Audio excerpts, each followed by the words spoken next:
Hello everyone, it is Jayden and welcome to The Alpha, the show where we talk about the hottest topics in pop culture and sports. If you enjoyed this video, be sure to hit that like button on the video. And if you enjoy my commentary and myself truly as always, be sure to tap that subscribe button and to hit that notification bell to get notified when all my videos go live. I love you guys so much. Peace, love, and positivity always, y'all. See ya. LeBron James confronted Stephen A. at a game last week. It was last Friday. It was after the news of Stephen A. received a contract extension from ESPN, and it was in the middle of the game during a timeout. This wasn't close to it. This was in the middle of the game, not at the end of the game, not at the beginning.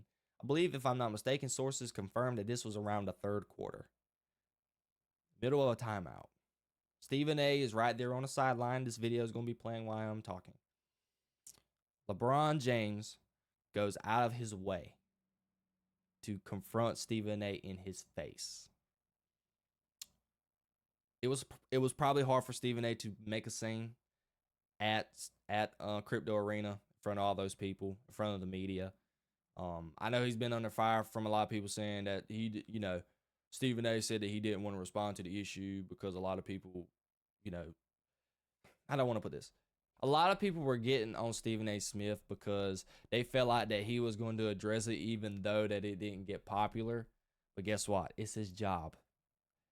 It got viral on social media. People were getting on him. Even if people were literally saying if it didn't go viral, you still would have done it. I don't think he would have. Because this was very personal for Stephen A. But he was on Gilbert Arenas' podcast. And we are going to give a overall look, and we are going to react to exactly his detailed response and his experience when this happened last Friday. And guys, do not be surprised if I make some just side comments while we watch. What do you make of LeBron confronting you in the aftermath of that situation? I thought it was weak. I thought it was some bullshit. But in the moment, I knew that I was listening to a father. Here's what happened. I'm represented by William Morris Endeavor. The founder of William Morris Endeavor, Ari Emanuel, had courtside seats right next to the Lakers bench. He had Larry David with him, star of Curb Your Enthusiasm. I'm sitting with them. I get there in the first quarter. I'm sitting courtside. And I stand up, and then I got my head turned. And then I turned back around, and a lot of people thought this was the end of the game or something like that. This was in the third quarter. I said it. That's what I said. Third quarter. Apparently, LeBron had walked out of the timeout, and I turned around, and he's right here in my face. He said, yo, you got to stop talking shit about my son. You got to stop fucking with my son. That's my son. That's my son. And I was like, what? He said, nah, fuck that. I said, yo, let's talk later. He's like, fuck that. Nah, fuck that. You got to stop fucking with my son. And I said, all right, though. And he walked off. So I remember during a timeout in the first quarter, seeing Bronny. And Bronny looked over at me. And he had this sad look on his face. And I'm imagining Pops. Hold on, pause. We're going to run this back. I'm trying exactly was this during that game? Because I don't think Bronny was on the bench. And Bronny looked over. Oh, I remember during a timeout in the first quarter. So Bronny was there. Bronny was there. Bronny looked over at me. Oh, wow. And he had this sad look on his face. So that is where it came from then. Bronny had to have He had to have mentioned this to his dad. He had to have. There's no way that if Stephen A. is saying it's true that Bronny looked at him and then Bronny got sad. Bronny had to have said something to LeBron and it probably pissed LeBron off. Not saying that Stephen A. was there to critique Bronny in any way. I know, like Stephen A. said, he just signed his contract, so he was there celebrating. That makes a whole lot of sense. And I'm imagining Pop saw that shit, it hit him. Yeah. And he couldn't hold it, and he rolled up on me. And so when I went on the air the next morning, first things first, believe it or not, I know this is shocking for people to believe, but I didn't have any intentions on talking about it until I woke up that morning and saw that the shit had gone viral. Once the shit had gone viral, the bosses at ESPN, now you gotta talk about it. This is you and him. You gotta talk about it. I said, fine.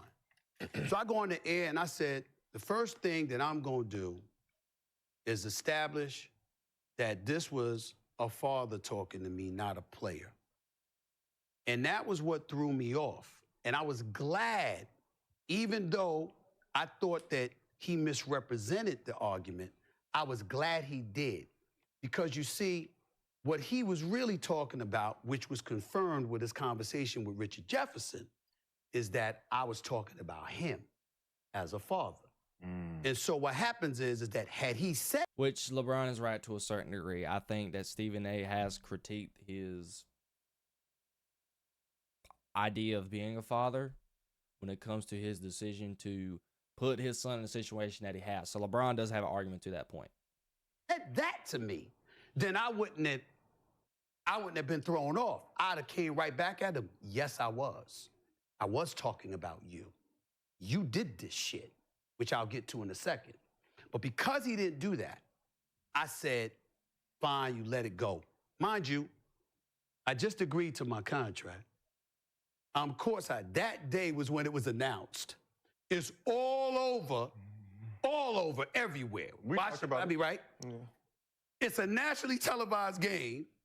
The cameras are rolling, and I'm like, if I do anything, this is gonna be a scene. Now, we can sit up here in front all we want to and act like we don't work for somebody. Damn it, I work for Walt Disney. And if I had gotten into some shit with him at courtside right there at that moment, no matter how right I would have been, it would have been wrong. And I was like, I'm not gonna do this. But once I saw the tape of him talking to Richard Jefferson Saturday night in Boston, that was when I got really pissed because that was confirmation. I would love to talk about that situation more if you guys would like me to react to it at some point, because I'm very interested to see what exactly LeBron James said in the video that Stephen A. is referencing about what with him and Richard Jefferson. I believe it should have been last Saturday. I'm gonna look that up. Let me know down below in the comments if you guys will be interested in me checking that out. But to just give an overall, just my thoughts and ideas on the situation. Was LeBron James wrong for what he did? Absolutely. I know I may come off as one of the most LeBron James haters of all time. I'm actually not. I think he is one of the best players to ever play basketball. I think he is a top 3 player of all time. Number 2, Michael Jordan will always be number 1 to me. He will be missed once he retires. He's a great father, great dad, great philanthropist, has done a lot for the game of basketball, has done a lot for his community in Akron. He's just a great guy. But I swear when I come on this podcast and on my show, it feels like I have to dog this man every time because he was wrong. Again, I will reinstate. Does LeBron James have a point to when he feels insulted that he's talking about his son? Yes. Do I feel like to a certain degree that LeBron felt like he is attacking him as a person and him as a father by critiquing, by Stephen A. saying that he shouldn't have done that to his son? Yes, I do. But LeBron, you got to understand, you brought this to Bronny. It is your fault. Bronny James was on the record saying, I just want to be drafted. I just want to hear my name called. After what he endured with his health scare at USC, going into the lottery, averaging 2 points in college, a lot of people already grilling him. His past with the McDonald's All-American, even people like Kendrick Perkins saying Bronny didn't even deserve to get that. And then Bronny is in the NBA draft, knowing good and well if it was any other NBA superstar, they would have never been drafted with those college stats that Bronny had. It was, I can't find the word, nepotism. There we go. I couldn't think of it there for a minute. It's nepotism at its finest. Any other player with those college stats, they wouldn't have even thought about going to the NBA draft. You know what they would have said? Coach, I'll see you next. If they were playing for USC, all right, Coach, I'll see you at summer workouts. Am I lying? Is that too harsh? I gotta be honest. If it was any other player outside of Bronny James, if they would have tried, if they would have had the numbers that Bronny had, they'd be like, shook coach's hand at the end of the season when they do their exit meeting. All right, Coach, I'll see you next season. Not thought twice about NBA draft. But because Bronny is LeBron James' son, because LeBron has been on the record saying and was during his little free agency thing and his when he was threatening retirement and threatening going to get a trade and other teams, they're saying, hey, whoever drafts my son, I'll go to your team. They were using that as a ploy during his recruitment process, LeBron's free agency recruitment process. I think Rich Paul did deny that, but we know that's probably true. It was a threat it was probably not true. It was probably a threat to get more money and force the Lakers to pay up. But again, so Bronny was drafted with the 55th overall pick, ahead of so many people who were more deserving, some who didn't get drafted, who was more deserving. You have the thing at the court with his son opening night playing at the same time. And what has Bronny James done since then? He has laid goose eggs. Not meaning in points, I'm just saying he's laid an egg, period, point blank. I don't want to use any other word because I don't cuss and stuff, but y'all guys can read between the lines and think that what I would say. He's played like you know what since he's been on an NBA court. He's been balling in the G League. Give him credit. There's been plenty I've seen his points. I don't know him for sure, but I've seen where he's at. He's got a 30-point game, 40-point game, if I'm not mistaken. He's been balling in the G League. But this stand from back in January, he played against the 76ers in the first quarter. No experience. Hasn't played any good basketball. JJ Redick puts him out there in the first quarter. He done nothing. Absolutely nothing. He did not even score, I don't think. He shot just awful shooting. And that led to what? The segment that Mad Dog and Stephen A had, where Stephen A said, this is wrong. Bronny does not deserve to be on an NBA court. He needs to be in the G League, and he needs to work on his game and get better. Stephen A was on the record saying, do I believe that Bronny can be a good player? Absolutely. Do I think one day he will be a baller? Absolutely. He has the talent. He has the gifts. He may not have the physical attributes, but he has the athleticism. He doesn't have the height. He doesn't have the hand size. None of that to what his dad has, but he has the athletic ability. He has the talent. He has the skill to where one day he could be a great player, just like the Steph Currys and the Damian Lillards, who are of smaller stature and has paved the way into having a Hall of Fame type trajectory. And I'm not saying that Bronny James was ever in consideration to have a Hall of Fame trajectory. But that's Stephen A was saying that's where Bronny needs to be because he's not ready.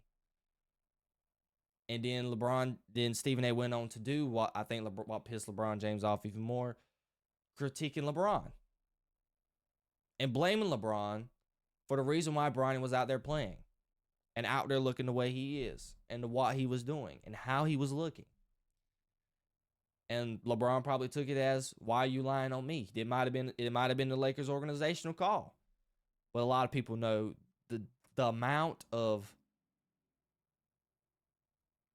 I don't know what the word I want to use, the amount of grasp, we can say, the amount of hold that LeBron James has on the Lakers organization and the NBA itself, his influence is slim to none in comparison to other people. I don't think I said that right. LeBron James's authority and hold and influence in the NBA and in the Lakers organization itself is out of this world. He probably has a 99.9% influence rate in comparison to other people. That's how much influence LeBron James has in this decision when it came to his son and just in the NBA in general. Because Pat Beverly has said it many times. Whatever LeBron James does, we do. Whatever LeBron James says, we say. Nothing flies without LeBron James' say so. And even when they made that Luka trade with Anthony Davis, a lot of people said it was the first time that LeBron James has never had a say so or even got an ear of knowing what was going on within a front office decision, an executive decision.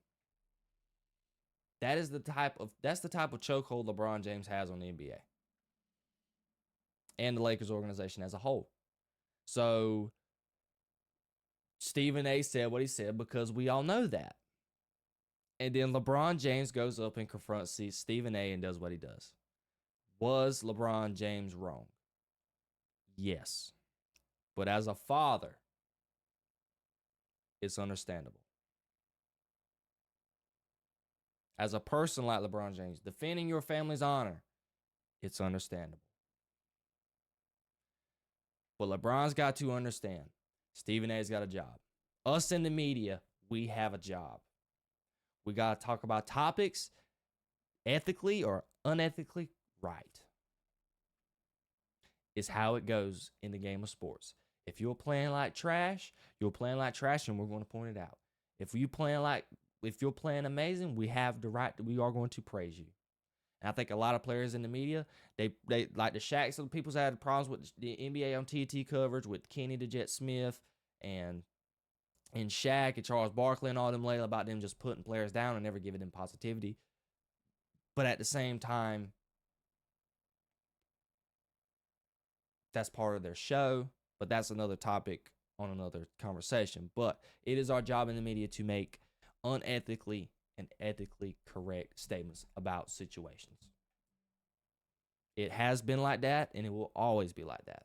And with the rise of digital media, it's heard and seen on a broader basis than what it was in the past. Okay? NBA players in the past, they saw harsh response on the newspaper. And a lot of people probably didn't even read the newspaper. Now, guess what? It's all on social media. Anybody and everybody can see it. Everybody's got their own voice. I have my own voice, even though it is small as a seed, as a mustard seed. My influence is very small. Okay, I have a very, very, very, very, very, very, very small audience. But guess what? Somebody in this world is seeing this video. Somebody in this world is going to hear this video.